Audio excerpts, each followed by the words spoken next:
नमो तस् भगवतो अरहतो सम्मा संबुद्धस्। मित्रों,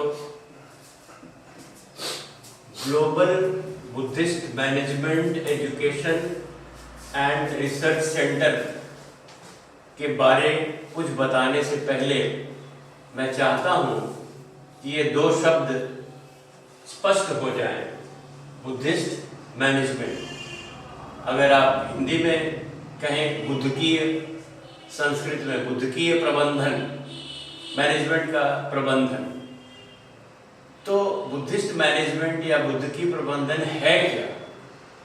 यह प्रश्न सबसे महत्वपूर्ण प्रश्न है कि ये है क्या जिसके बारे यह संस्था बनी है। तो यह प्रबंधन है सम्यक प्रबंधन। इस अवधारणा पर जो टिका हुआ प्रबंधन है, इसकी जो सीख देता है वो है बुद्धकीय प्रबंधन। अब आप कहेंगे बुद्धकीय प्रबंधन और सम्यक प्रबंधन। जी, सम्यक प्रबंधन चूंकि हमें जातक अट्ठ कथाओं से मिला है, जातक अट्ठ कथाओं से, जिसमें बार बार बोधिसत्व के माध्यम से सम्यक की बात बताई गई है। शुभ शुभ की परिणति, यानी अंग्रेजी में आप कहें तो विन विन सिचुएशन थे। विन विन सिचुएशन का मतलब क्या हुआ कि न कोई जीता न कोई हारा। एक ऐसा प्रबंधन जो सबको संतुष्ट करे, यानी जितने स्टेक होल्डर्स हैं उस प्रबंधन में, जितने लोग शामिल हैं, जितने लोग अफेक्टेड होते हैं, उसमें आप ये भी देखिए हमारा प्रकृति, हमारी वातावरण, हमारे नेचुरल रिसोर्सेज, ये सब जितने कुछ एलिमेंट्स जो कुछ उसमें शामिल हैं, उन सब का भला हो, उन सब का शुभ हो। तो इस तरह का प्रबंधन जो है वो कहलाएगा बुद्धकीय प्रबंधन, क्योंकि वो सम्यक की अवधारणा पर टिका है। वो प्रॉफिट मैक्सिमाइजेशन पर नहीं है कि हमारा एक वर्ग, एक व्यक्ति को लाभ ही लाभ मिलता रहे और दूसरा वर्ग जो है वो असंतुष्ट हो, वो शिकार होता रहे। वैसा जो प्रबंधन है वो शुभ शुभ की परिणति नहीं देता है। एक जगह शुभ होगा, दूसरी जगह अशुभ होगा। इसके उदाहरण हमारे समाज में चारों तरफ मिलते हैं।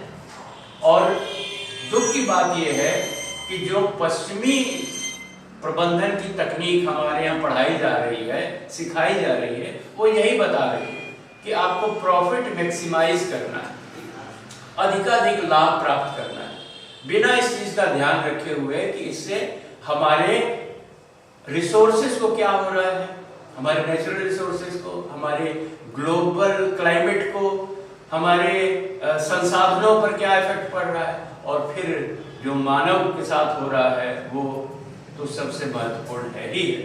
तो कहने का मतलब ये है कि हम इस तरह के प्रबंधन को कैसे पता करें, कहाँ मिलेगा वो, उन सब का ज्ञान हमें देखिए जातक अट्ठ कथाओं में प्राप्त होता है।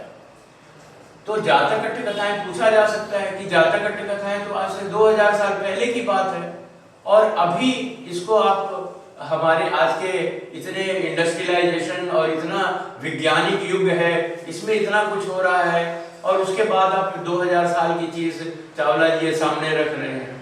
तो मेरे हाथ जोड़ के विनम्र बेनती है कि हम आज इस युग में हैं जो कि ग्लोबलाइजेशन की शिक्षा दे रहा है कि ग्लोब में कहीं पर भी जो अच्छी चीज मिलती है उसे प्राप्त कर लीजिए। अब हम लोगों ने देखा ही है पिछले दशक में, हमने कभी ये मुल्कों की दीवारें तोड़ दी हैं और कहाँ से चीजें, तो जापान के फल हमारे यहाँ बिक रहे हैं, हमारे चीजें दूसरी जगह जा रही हैं। तो ग्लोबलाइजेशन का ये दौर चल रहा है, इसमें हमें जहाँ से जो अच्छी चीज मिल रही है उसे स्वीकार करने में कोई असुविधा नहीं होनी चाहिए।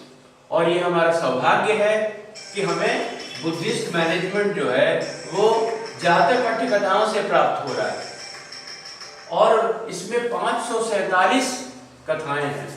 आपको जानकर आश्चर्य होगा कि जीवन के प्रत्येक क्षेत्र में इसका उपयोग किया जा सकता है, इसमें से लाभ लिया जा सकता है। सम्यक का उपयोग करते हुए, इस्तेमाल करते हुए हम शुभ शुभ की परिणति देंगे। तो इसका कैसे बताएं कि सम्यक का निर्धारण कैसे करना है? तो ये बुद्धिस्ट मैनेजमेंट की जो एजुकेशन है, जो शिक्षा है, वो अभी हमारे यहाँ कहीं नहीं दी जा रही है। जातक कथाओं को लोगों ने मान लिया कि बुद्ध की पूर्व जन्म की कथाएं हैं, पशु पक्षियों की कथाएं हैं, तो इससे हमारा भला होने वाला नहीं है। हम उसके अंदर जो चीजें दी हुई हैं प्रबंध शास्त्र की, उन्हें उपयोग करें, उनको अपने जीवन में लाएं। और उसमें सबसे बड़ा फार्मूला मैं बताऊं सूत्र रूप में है कि अतिवाद का निषेध।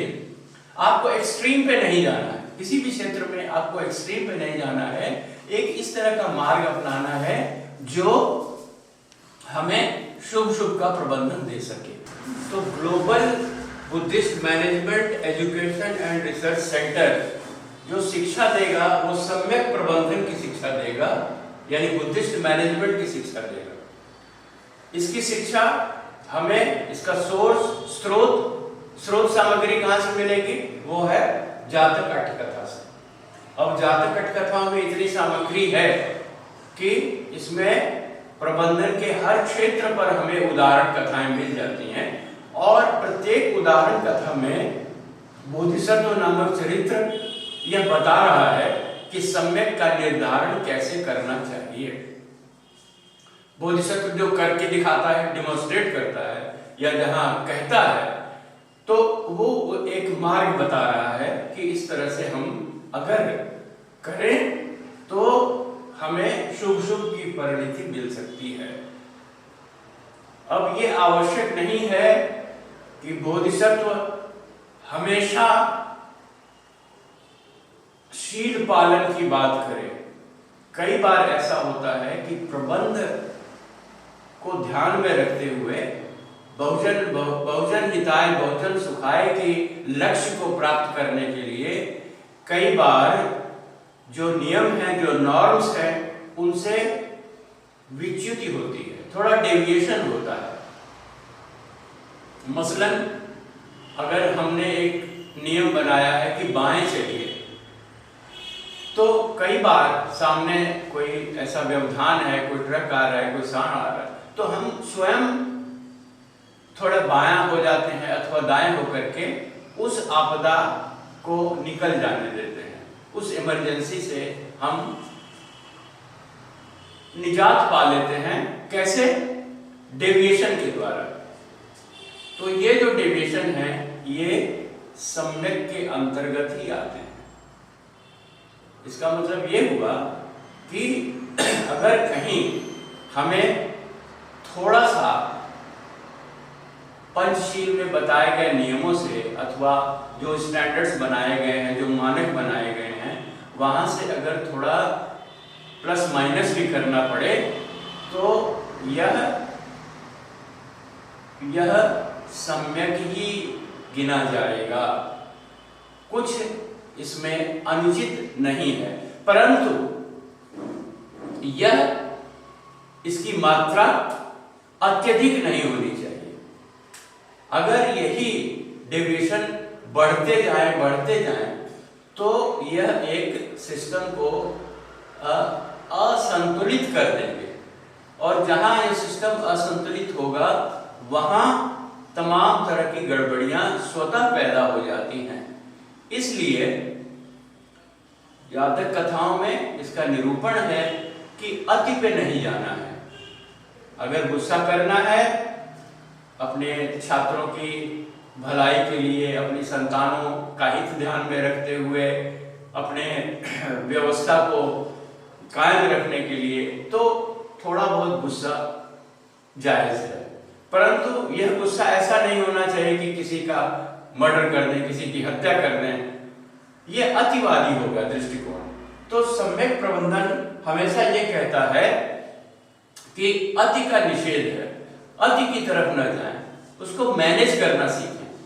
चाहे अपना जीवन है, चाहे अपने परिवार का प्रबंधन है, अपनी संस्था का प्रबंधन है, या देश का प्रबंधन है, या यहाँ तक कि जो विश्व का प्रबंधन है, वो भी अगर एक असंतुलित रूप में होगा तो तमाम आप चीजें देखते हैं आज ग्लोबल क्लाइमेटिक जिस तरह से चेंजेस हो रहे हैं, जगह जगह बाढ़, आग, हत्याएं, जेनोसाइड, इन सब के पीछे क्या कारण है? ये सब हमारे मैनेजरियल फेलियर्स हैं, हम लोग ठीक से मैनेज नहीं कर रहे हैं। अगर हम बुद्ध की प्रबंधन के अनुरूप करते तो आज इतनी विसंगतियां नहीं होती, युद्ध इतने नहीं होते, और जिस तरह की भूखमरी, जिस तरह के विस्थापन, जिस तरह के परेशानियां लोगों को झेलनी पड़ रही हैं, उनका मूल कारण है कि हम मैनेजमेंट में फेल हो रहे हैं।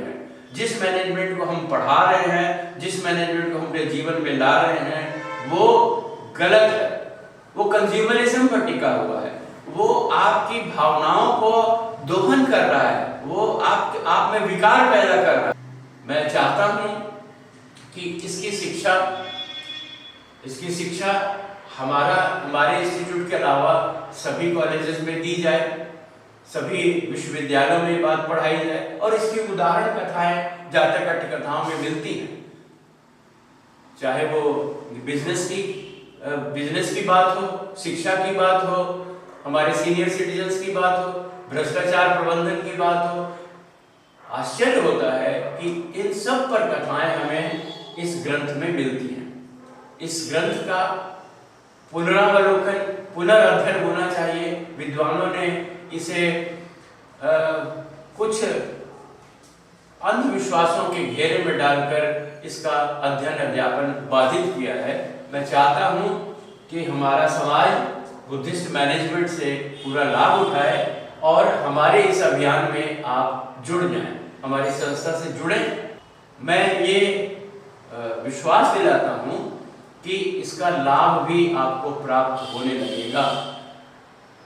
आज पूरे विश्व को इसकी जरूरत है, सिर्फ भारतवर्ष ही नहीं। आप देख रहे हैं जगह जगह जिस तरह जंग चल रही है, 4-4, 5-5 वर्षों से युद्ध लड़ी जा रही है, बहुत बड़ी जनसंख्या भुखमरी की शिकार है। तो विश्व के अन्यत्र देशों में भी हमारी संस्था जाएगी, हमारा ग्रुप जाएगा, चाहे वो थिएटर के माध्यम से हो या नाटक मंडली के माध्यम से हो, ये वहां तक भी बात पहुंचे, हर भाषा में पहुंचे, हर नागरिक तक इसका लाभ मिले, यही मेरी कामना है। और मैं चाहता हूं कि आपका साथ मुझे मिले। बहुत बहुत धन्यवाद। नमो बुद्धाय।